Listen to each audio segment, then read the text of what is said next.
السلام علیکم ورحمۃ اللہ وبرکاتہ۔ رب اشرح لی صدری ویسر لی امری واحلل عقدۃ من لسانی یفقہوا قولی۔ جی سامعین، آج کا ہمارا ترجمہ سورہ آل عمران کی آیات کا ہوگا۔ امید کرتی ہوں آسان لفظوں میں کیا ہوا ترجمہ آپ کی سمجھ میں ضرور آتا ہوگا۔ میری ویڈیو پسند آئے لائک اینڈ شیئر ضرور کریں اور کامنٹ میں اپنی رائے کا اظہار بھی کریں۔ چینل پر نئے ہیں تو چینل کو لازمی سبسکرائب کریں۔ بسم اللہ الرحمن الرحیم۔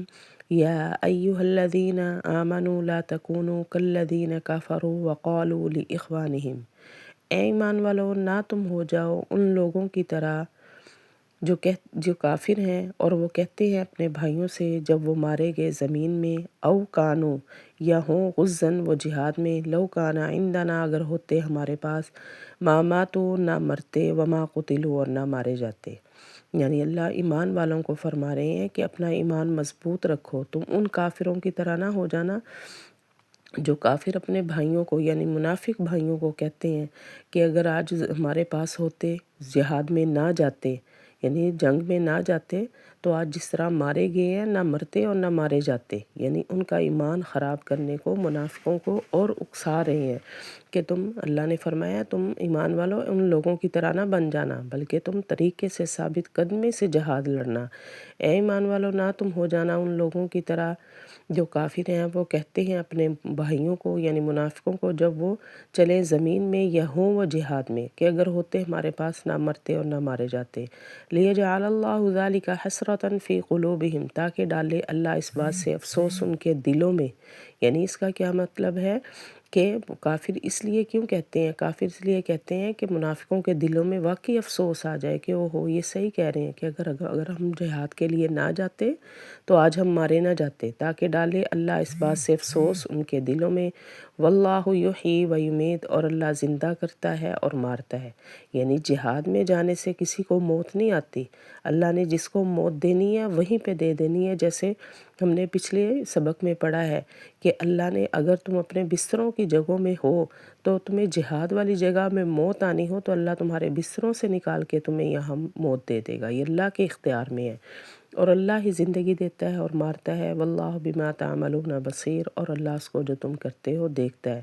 یعنی اللہ تمہارے ہر کرتوت کو دیکھ رہا ہے، جس طرح سے تم کفر کر رہے ہو، اور اللہ اس کو جو تم کرتے ہو دیکھتا ہے۔ وَلَئِن قُتِلْتُمْ فِي سَبِيلِ اللَّهِ، اور اگر تم مارے گئے اللہ کے راستے میں یا مر گئے تو بخشش ہے اللہ کی طرف سے، اور رحمت خیر بہتر ہے اس سے یجمعون جو وہ جمع کرتے ہیں۔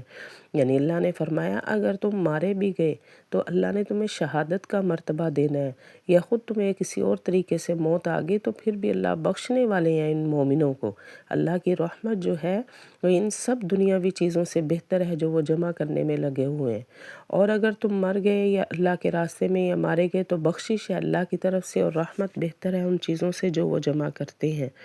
وَلَئِن مُتُّمْ أَوْ قُتِلْتُمْ، اور اگر تم مر گئے یا مارے گئے تو اللہ ہی کی طرف تم سب جمع کیے جاؤ گے۔ یعنی موت تمہیں جہاد میں آ جائے یا جہاد سے بغیر آ جائے، جانا اللہ ہی کی طرف ہے، اور اگر تم مر گئے یا مارے گئے تو اللہ ہی کی طرف تم جمع کیے جاؤ گے۔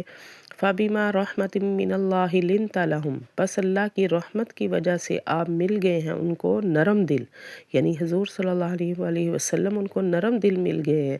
اللہ اور رسول صلی اللہ علیہ وسلم جو ہے ان کی باتوں میں آ جاتے ہیں، جیسا وہ کہتے ہیں اللہ حضور صلی اللہ علیہ وسلم ان کو آگے سے کوئی سختی سے جواب نہیں دیتے بلکہ نرمی سے۔ بس اللہ کی رحمت کی وجہ سے مل گئے ہیں آپ ان کو نرم دل۔ وَلَوْ كُنْتَ فَظًّا، اور اگر آپ ہوتے تند ہو، غلیظ القلب سخت دل والے، لَانْفَضُّوا مِنْ حَوْلِكَ، تو وہ پھر جاتے آپ کے آس پاس سے۔ یعنی اگر آپ ان کو سخت دل والے ہوتے، سختی سے بات کر جاتے تو اللہ نے فرمایا یہ کبھی بھی آپ کے پاس یہاں پہ بھٹکتے نہیں۔ آپ نرم دل ہیں تو تبھی منافق آ کے آپ کے پاس بیٹھ جاتے ہیں، اور اگر آپ ہوتے تند خو سخت دل والے تو وہ جدا ہو جاتے آپ کے پاس سے۔ فَاعْفُ عَنْهُمْ، بس آپ معاف کریں ان کو، وَاسْتَغْفِرْ لَهُمْ، اور بخشش مانگیں ان کے لیے، وَشَاوِرْهُمْ فِي الْأَمْرِ، اور مشورہ لیں ان سے کام میں۔ یعنی آپ نے پھر بھی ان کے لیے نرم دل ہی رہنا ہے، ان کے لیے اسی طرح بخشش مانگنی ہے۔ فَاعْفُ عَنْهُمْ، بس آپ معاف کریں ان کو اور بخشش مانگیں ان کے لیے اور مشورہ لیں ان سے کام میں۔ فَإِذَا عَزَمْتَ فَتَوَكَّلْ عَلَى اللَّهِ، بس جب آپ ارادہ کر لیں بس بھروسہ رکھیے اللہ پر، یعنی اللہ پر ہر حال میں اللہ ہی پر بھروسہ رکھنا ہے، ان کی باتوں میں نہیں آنا۔ بس جب آپ ارادہ کر لیں بس بھروسہ رکھیں اللہ پر۔ کیوں؟ ان اللہ یحب المتوکلین، بے شک اللہ تو پسند کرتے ہیں بھروسہ کرنے والوں کو۔ اللہ نے فرمایا کہ میں ہی ہر انسان کے لیے کافی ہوں، میرے پر بھروسہ رکھو، بے شک اللہ پسند کرتے ہیں بھروسہ رکھنے والوں کو۔ ان ینصرکم اللہ فلا غالب لکم، اگر وہ مدد کریں تمہاری اللہ، پس نہیں وہ غالب ہو سکتا تمہارے لیے، یعنی اگر اللہ کی مدد آ جائے تو تمہارے اوپر کوئی بھی غالب نہیں ہو سکتا، تم ہی غالب ہوگے۔ اگر مدد کرے تمہاری اللہ، پس نہیں غالب ہو سکتا تمہارے لیے۔ وَإِن يَخْذُلْكُمْ، اور اگر وہ رسوا کر دے تم کو تو کون ہے جو مدد کرے گا تمہاری اس کے بعد؟ یعنی اگر اللہ مدد ہی نہ کرے تو اللہ کے علاوہ کوئی ایسی ذات ہے جو تمہاری مدد نہ کرے، اور اگر نہ مدد کرے یا اگر رسوا کر دے تم کو تو کون ہے وہ ذات جو مدد کرے گا تمہاری اس کے بعد؟ وَعَلَى اللَّهِ فَلْيَتَوَكَّلِ الْمُؤْمِنُونَ، اور اللہ پر بھروسہ رکھنا چاہیے مومنوں کو۔ وَمَا كَانَ لِنَبِيٍّ أَن يَغُلَّ، اور نہیں ہے کسی نبی کا کام کہ وہ کچھ مال غنیمت چرا لے۔ یعنی لوگوں نے کہنا شروع کر دیا کہ جی جو چیز نعوذ باللہ اچھی لگی وہ نبی نے اپنے لیے رکھ لی، تو اللہ نے فرمایا کہ نہیں، نبی کا یہ کام نہیں ہے، نبی نے ایک انصاف سے کام کرنا ہوتا ہے، ایک عدل سے کام کرنا ہوتا ہے، اور نہیں ہے کسی نبی کا کام کہ وہ مال غنیمت چرا لے۔ وَمَن يَغْلُلْ يَأْتِ بِمَا غَلَّ يَوْمَ الْقِيَامَةِ، اور جو کوئی چرا لے گا لے آئے گا اس چرائی ہوئی چیز کو قیامت کے دن، یعنی اللہ پھر قیامت کے دن اس چرائی ہوئی چیز کو ظاہر کر دیں گے اگر نعوذ باللہ کچھ ایسا وہ کریں گے۔ اور جو کوئی چرا لے گا تو لے آئے گا اللہ اس چرائی ہوئی چیز کو قیامت کے دن۔ ثم توفیٰ، پھر پورا دیا جائے گا کل نفس، ہر نفس کو جو اس نے کمایا، وہم لا یظلمون، اور ان پر ظلم نہ ہوگا۔ یعنی اللہ پھر ہر نفس کو اس کے کیے کا بدلہ دیں گے، اللہ کسی کے ساتھ ناانصافی نہیں کریں گے۔ پھر پورا دیا جائے گا ہر نفس کو جو اس نے کمایا اور ان پر ظلم نہ ہوگا۔ افمن اتبع رضوان اللہ، کیا پس وہ شخص جس نے پیروی کی اللہ کی رضامندی کی، کمن باء بسخط من اللہ، اس شخص کے برابر ہو سکتا ہے جس نے کمایا اللہ کی ناراضگی اور اس کا ٹھکانہ جہنم ہے۔ یعنی ایک اللہ کی رضا کی پیروی کرنے والا ہے اور ایک نافرمانی کرنے والا ہے، تو کیا دونوں یہ برابر ہو سکتے ہیں؟ نہیں۔ کیا پس وہ شخص جس نے پیروی کی اللہ کی رضا کی، اس شخص کے برابر ہو سکتا ہے جس نے کمایا اللہ کا غصہ اور اس کا ٹھکانہ جہنم ہے؟ وبئس المصیر، اور وہ بہت بری جگہ ہے۔ ہم درجات عند اللہ، یہ درجے ہیں اللہ کے نزدیک۔